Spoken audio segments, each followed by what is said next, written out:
Welcome back to the channel. दोस्तों आज के इस सेशन में हम लोग बेसिकली समझेंगे कि कुकिंग कोल और नॉन कुकिंग कोल होता क्या है, कैसे हम लोग इन सभी कोल्स का ग्रेडिंग करते हैं।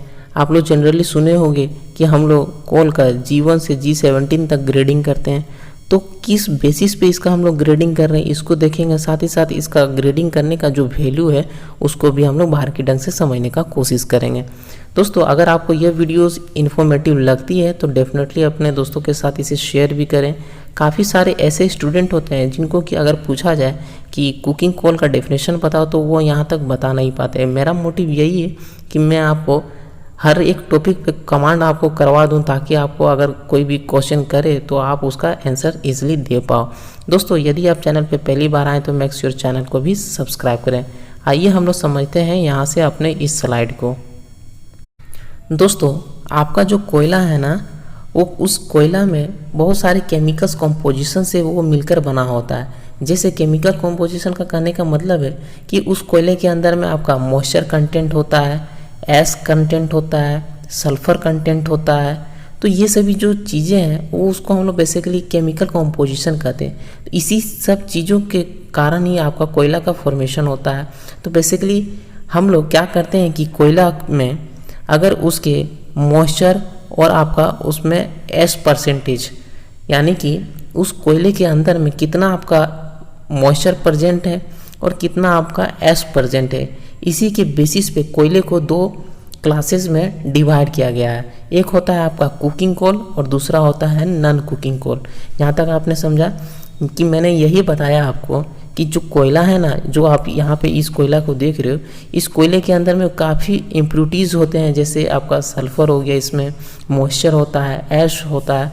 तो बेसिकली उस कोयला को हम लोग क्या करते हैं कि उसके मॉइस्चर और उसके एस परसेंटेज के बेसिस पे कि उस कोयला के अंदर में आपका कितना परसेंटेज में मॉइस्चर और एस प्रेजेंट है, उसके बेसिस पे ही कोयला को दो भागों में क्लासिफाई किया गया। एक होता है कुकिंग कोल, दूसरा होता है नॉन कुकिंग कोल। अब आता है कुकिंग कोल। तो कुकिंग कोल हम लोग किसको कहते हैं इसको हम लोग समझते हैं। देखिए दोस्तों, मैंने आपको जैसा कि बताया कि कोल्स के अंदर में आपका कार्बन कंटेंट मौजूद होता है, आपका सल्फर, आपका मॉइस्चर, आपका एस। तो ये सभी जो चीज़ें हैं वो आपका कोयले के अंदर में आपका मौजूद होता है। लेकिन यहाँ पे हम लोग बात कर रहे हैं कुकिंग कोल के अंदर में।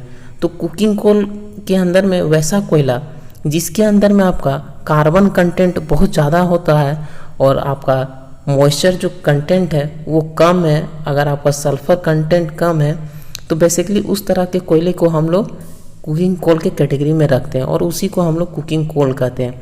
यानी कि वैसा कोयला जिसके अंदर में आपका कार्बन कंटेंट बहुत ज़्यादा हो और आपका जो मॉइस्चर है, आपका एस है और आपका सल्फर कंटेंट है वो कम हो, तो वैसे कोयले को हम लोग कुकिंग कोल कहते हैं। दोस्तों ये आपका मॉइस्चर, सल्फर, एस, ये आपका एक तरह से इम्प्यूरिटीज़ है। इस इम्प्यूरिटीज़ को हम लोग को रिमूव आउट करना पड़ता है। तो बेसिकली मेरा कहने का मतलब यही है, the coal which contains high carbon content, less moisture, less sulphur, less ash, that's called coking कोल।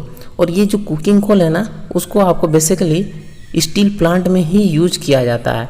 दोस्तों अब बात करते हैं कि कुकिंग कोल को कैसे, किस बेसिस पे आपका ग्रेडिंग किया जाता है। तो कुकिंग कोल को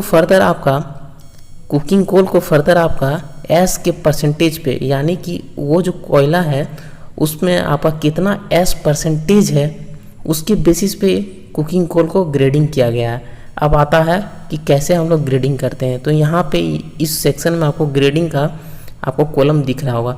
यहाँ पे हम लोग ने बात किया कि कुकिंग कोल को हम लोग किस बेसिस पे ग्रेडिंग करते हैं, तो उस कोयले में कितना आपका एस कंटेंट है उसी के बेसिस पे हम लोग इसका ग्रेडिंग करते हैं। इसका ग्रेडिंग में आप लोग देखो तो यहाँ पे है स्टील ग्रेड 1, फिर है आपका steel grade 2, washery grade 1, washery grade 2, इस तरह से आपका वाशरी ग्रेड 6 तक है। यहाँ पे हम लोग बात कर रहे हैं कि स्टील ग्रेड 1, स्टील ग्रेड 1 में आपका जो एस कंटेंट है वो आपका अप टू 15%, अगर आपका एस कंटेंट है उस कोयले में तो उसको हम लोग स्टील ग्रेड 1 के कैटेगरी में रखेंगे। या फिर आप लोग कह लो कि 15% या 15% से अगर आपका एस जो उस कोयले में मौजूद है, अगर वो उससे कम है, 15% से कम है, या फिर आपका 15% है तो उसको हम लोग स्टील ग्रेड 1 के कैटेगरीज में रखेंगे। नेक्स्ट है आपका स्टील ग्रेड 2। स्टील ग्रेड 2 में हम लोग अगर हमारा जो एस कंटेंट है, कोयला का जो एस कंटेंट है वो अगर आपका 15 to 18% मौजूद है तो उसको हम लोग स्टील ग्रेड 2 में के कैटेगरी में रखेंगे। उसी तरह से आप लोग देखो कि वाशिरी ग्रेड 1 में अगर आपका एस परसेंटेज 18 to 21% के बीच में है तो उसको हम लोग वाशिरी ग्रेड 1 में रखेंगे। इसी तरह से आपका वाशिरी ग्रेड 6 में आप लोग देख लो कि अगर हमारा जो एस कंटेंट है वो 40 to 49% है तो उसको हम लोग वाशिरी ग्रेड 6 के कैटेगरी में रखेंगे। यहाँ तक आप लोग को समझ में आ गया। अब नेक्स्ट आता है आपका नॉन कुकिंग कोल। इसको हम लोग समझते हैं। वैसा कोयला जिसके अंदर आपका कार्बन कंटेंट बहुत कम मात्रा में मौजूद हो, आपका हाई मॉइस्चर मौजूद हो, हाई सल्फर मौजूद हो, हाई एस मौजूद हो, तो उस तरह के कोयले को हम लोग नॉन कुकिंग कोल कहते हैं। आप लोग सिंपली कह सकते हो कि वैसा कोयला जिसके अंदर आपका कार्बन कंटेंट कम हो लेकिन आपका जो इम्प्योरिटीज़ है, इम्प्योरिटीज़ जस्ट लाइक आपका मॉइस्चर, सल्फर, एस, वो आपका ज़्यादा हो, तो उस तरह के कोयले को हम लोग नॉन कुकिंग कोल कहते हैं। आप लोग यहाँ पर डेफिनेशन में देख सकते हो कि लिखा गया है the coal in which carbon content is less. Basically आपको मार्क करना है कि कार्बन कंटेंट उसका कितना है। अगर आपका कार्बन कंटेंट कम होगा तो आप लोग नॉन कुकिंग कोल कहोगे। अगर उसी कोल के अंदर में आपका कार्बन का जो मात्रा है वो ज़्यादा होगा तो उसको हम लोग कुकिंग कोल कहते हैं। तो यहाँ पे आपको मार्क करना है कि कार्बन कंटेंट आपका कोयले में कितना है। तो यहाँ पे इसका डेफिनेशन का बात कर रहे हैं तो यहाँ पे लिखा गया the coal in which carbon content is less, high moisture, high sulphur, high ash present, then type of coal comes under the category of non coking coal. Basically हम लोग नॉन कुकिंग कोल को thermal power plant में use करते हैं। अब next हम लोग बात करते हैं दोस्तों कि ये जो आपका नॉन कुकिंग कोल है ना, उसको हम लोग किस बेसिस पे ग्रेडिंग करते हैं। तो इसको हम लोग बेसिकली दो बेसिस पे इसका ग्रेडिंग किया जाता है। एक होता है आपका यूजफुल हीट वैल्यू UHV और दूसरा होता है आपका ग्रॉस कैलोरीफिक वैल्यू GCV। अब हम लोग समझते हैं कि यूजफुल हीट वैल्यू होता क्या है।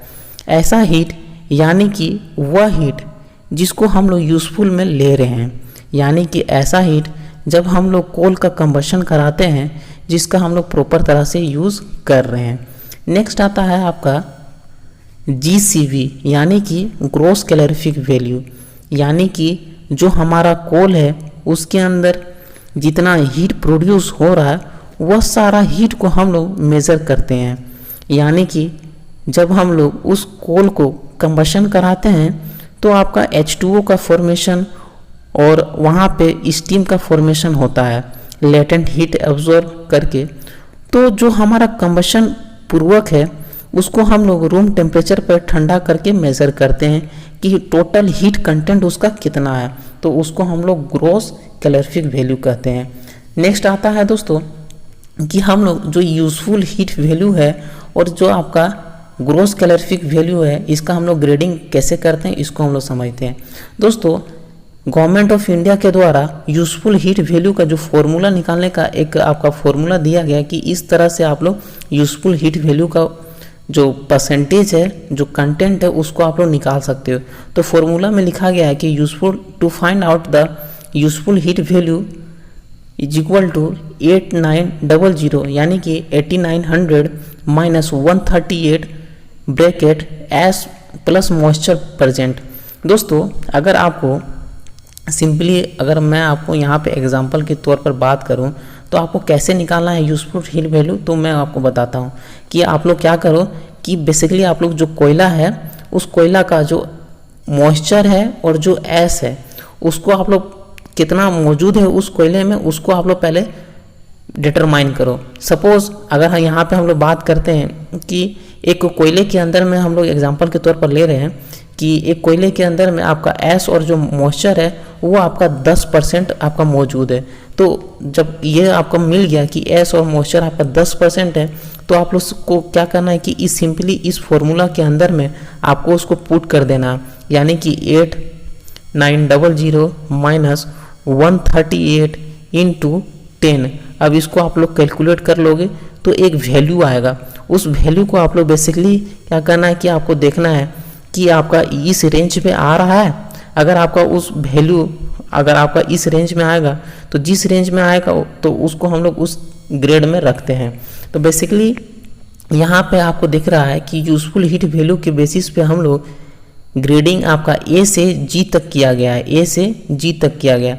इसमें हम लोग क्या करते हैं कि बेसिकली हम लोग देखते हैं कि हमारा जो एस और जो मॉइस्चर है प्रेजेंट वो कितना है, तो उसके बेसिस पे हम लोग फॉर्मूला में पुट करके वैल्यू जब आता है तो उसको हम लोग देखते हैं कि कौन से कैटेगरीज में है। तो पहला है आपका ग्रेड 1 ए। तो ग्रेड ए में हम लोग देखते हैं कि अगर आपका जो एस और जो मॉइस्चर है उसका जो परसेंटेज है वो आपका 19.6 से कम है, तो हम लोग क्या करेंगे कि सिंपली उसको उस फॉर्मूला के बेसिस पे पुट करेंगे और जब उसका वैल्यू आपका 6200 से अगर आप एक्सीड कर जा रहा है वैल्यू तो उसको हम लोग ग्रेड 1 के कैटेगरी में रखेंगे। इस तरह से हम लोग इसका ग्रेडिंग करते हैं।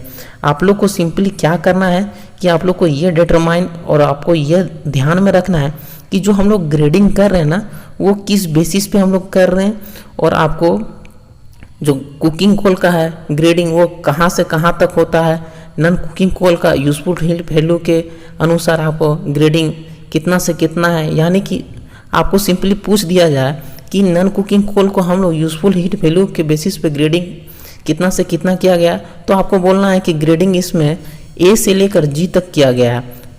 बाकी आपको ये जो रेंज दिया गया है उसको आपको ध्यान में नहीं रखना है। बेसिकली आपको जो क्वेश्चन भी आएगा तो आपको सिंपली आपको पूछा जा सकता है कि आपका यूजफुल हीट वैल्यू का जो ग्रेडिंग है वो कितना से कितना तक रखा गया है। उसी तरह से हम लोग बात करते हैं यहाँ पे जो नॉन कुकिंग कोल है उसका ग्रेडिंग आपका ग्रोस कैलोरीफिक वैल्यू से कैसे किया गया है। तो ग्रोस कैलोरीफिक वैल्यू से जो ग्रेडिंग है ना वो आपका G1 से G17 तक रखा गया है। यहाँ पे आप स्क्रीन में देख सकते हो, इस टेबल में आपको दिखा गया है कि जो ग्रेड 1 है उसका जो अगर आपका ये जो रेंज है उस रेंज में अगर आता है तो उस तरह के हम लोग को जो ग्रेडिंग है उसको हम लोग डिटरमाइन कर सकते हैं। उम्मीद करते हैं कि आपको ये जो चीज़ें हैं वो समझ में आई होगी कि कैसे हम लोग इसका डिटरमाइन करते हैं। तो दोस्तों आप इस पीडीएफ को पाने के लिए आप हमारे टेलीग्राम ऐप पे विजिट कर सकते हो। चैनल के डिस्क्रिप्शन बॉक्स में लिंक दिया हुआ है। साथ ही साथ अगर आपको वीडियो इन्फॉर्मेटिव लगे तो डेफिनेटली इसे लाइक करें, शेयर करें और चैनल पर पहली बार आए तो मेक श्योर चैनल को भी सब्सक्राइब करें। दोस्तों मैं आपको एक और बात बता दूँ कि अगर आपको किसी भी तरह का माइनिंग सब्जेक्ट का आपको नोट्स चाहिए है तो आप लोग सिंपली इस जो नंबर है उसमें आप लोग सिंपली मैसेज कर सकते हो। ध्यान रहे कि आप लोग को सिंपली व्हाट्सएप करना है। उम्मीद करते हैं कि आपको ये जानकारी इन्फॉर्मेटिव लगी है। मिलते हैं एक और जानकारी के साथ, तब तक के लिए bye. God bless you all. Jai Hind.